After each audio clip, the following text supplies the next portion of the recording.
Right now, underneath where you're standing, there's a network.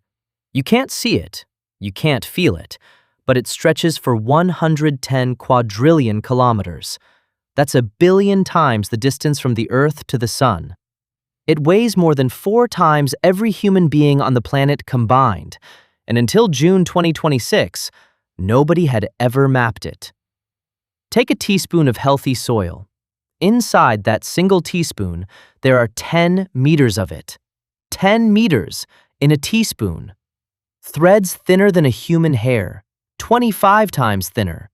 They're called hyphae, and they belong to a group of fungi that has been quietly running the planet for 400 million years. Arbuscular mycorrhizal fungi. You've never heard that name, but you've been depending on them your entire life. Here's what they do. 70% of all plant species on Earth are connected to this network. The deal is simple. Plants make sugar through photosynthesis. The fungi can't do that. They need carbon to survive. So the fungi offer a trade.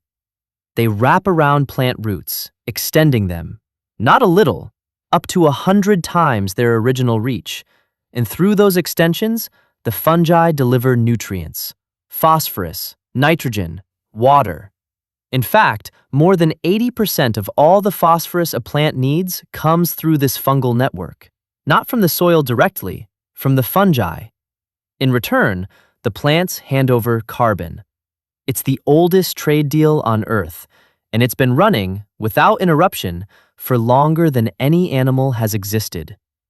But here's what scientists didn't know until now: how much of this network actually exists, where it is, how dense it is. In June 2026, a team from the Society for the Protection of Underground Networks published the answer in Science. They collected over 16,000 soil samples from around the world. They built robots that imaged more than 300,000 living fungal threads under laboratory conditions. Then they fed everything into machine learning models, mapping the network across every square kilometer of land on Earth. The result? 110 quadrillion kilometers of fungal network in just the top 15 centimeters of soil. That number is almost impossible to understand. If you laid it in a straight line, it would reach the sun and back, nearly 1 billion times. And the total mass? 300 megatons of carbon, 4 to 6 times the weight of every living human being. All hidden, all underground, all working. But this isn't just about size. This network moves carbon. 4 billion tons of carbon dioxide pulled out of the atmosphere and locked into the soil every single year. That's 11% of all human carbon emissions, handled by fungi, for free. No machines, no technology, no funding required. Just threads thinner than a hair, doing what they've been doing since before dinosaurs existed. And they move fast. Scientists measured the speed of carbon flowing through these networks, from plant to fungus to soil. Inside the network, nutrients travel at 120 micrometers per second.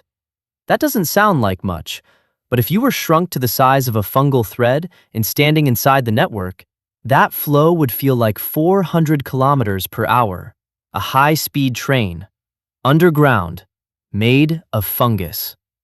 But here's the problem. The densest networks are in grasslands. 40% of the entire global network lives there, and grasslands are disappearing, being converted to farmland 4 times faster than forests. Croplands have roughly 50% less fungal network than wild ecosystems. When you destroy the network, you lose the carbon storage, you lose the nutrient cycling, you lose the water transport. The soil dies. And it doesn't come back quickly. 95% of the biodiversity hotspots for these fungi sit outside protected areas. Nobody is protecting the network because until now, nobody knew it was there.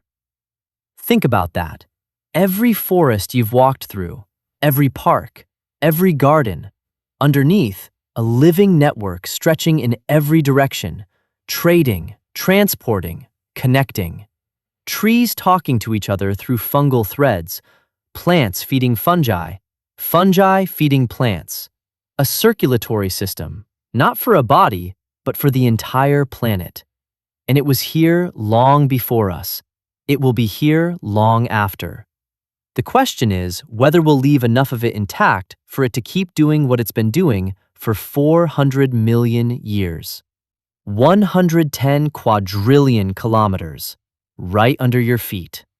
You couldn't see it, you couldn't feel it, but it was always there. If this changed how you see the ground beneath you, share it with someone who needs to hear it. The next video is already waiting.